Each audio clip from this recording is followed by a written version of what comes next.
You're watching VH1's 8 Days of 80s, a week so big, we added an extra day. Music videos were born. The synthesizer made these sound, and artists like Culture Club, Wang Chung hit it big. Welcome back to the 80s. Hey! Hi, I'm John Taylor, and this is Then and Now. Remember me?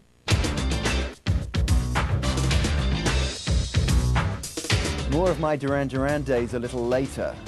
First, VH1's asked me to take a trip back to the 80s.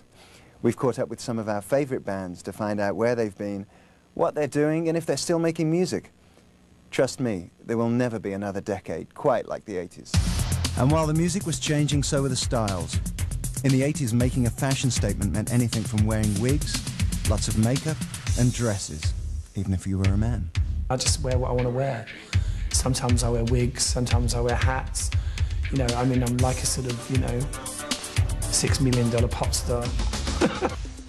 People confuse the fact that you dress up, they think you're feminising yourself. You're just changing yourself, really. Men don't have that much chance to express themselves dress-wise. I reserve the right to do that, whatever job I do. Coming up, some things never change, or do they? Check out Dead or Alive, Then and Now. Another band who's still performing and putting out new music is Dead or Alive. Lead singer Pete Burns struggled with success in the 80s.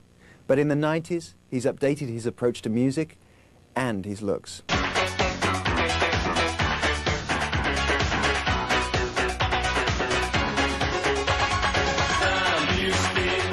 They're not called glam for nothing. They got the clothes, the hair, the makeup and the sound that's captivated audiences worldwide for nearly 2 decades. And nothing about Dead or Alive is boring, especially not their music. Our music is a mixture of pop music, dance, techno, rock music. It's a unique fusion, and there's nobody that sounds like we sound. There's nobody who makes records like we make.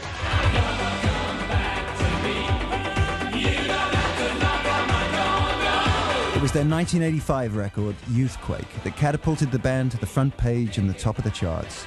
And no one was more surprised by their instant success than Dead or Alive. Well, I didn't believe we would ever have any mainstream commercial success. I never believed we'd get a #1 record. And when it did happen, my first thought was, oh, God, what's going to happen now? Well, what happened was years of touring, numerous albums, and a staying power that's carried them through the 90s. Their latest CD, Nucleopatra, includes a cover of David Bowie's Rebel Rebel and a 90s remix of their 80s hit, You Spin Me Round. You spin me right round, baby, right round, like a record, baby, right round. There's been a great demand from a lot of people for us to re-release the track. It's one of the records in the 80s that kind of shook the world and changed the face of dance music. And change is what Dead or Alive's Pete Burns does best.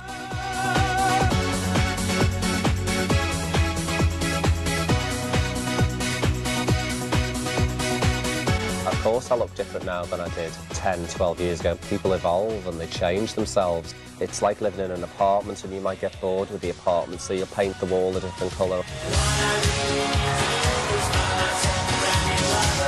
While their looks continue to evolve, one thing remains constant for the band: a loyal following. We played 55,000 Tokyo Dome.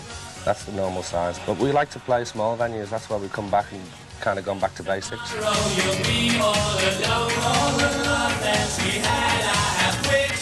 We can make a good living just going out and playing to people. We still have a very hardcore base of fans who come to see us. I don't really want another #1 again. If it happens, it just happens. But I'm not hungry for it in the 90s. It's been great. We're still doing what we want to do. We have complete control over what we want to do. You know, that's the way your career should be. Like Dead or Alive, there were a lot of artists from the 80s who learned that having control is more important than having success. And the key is finding the balance.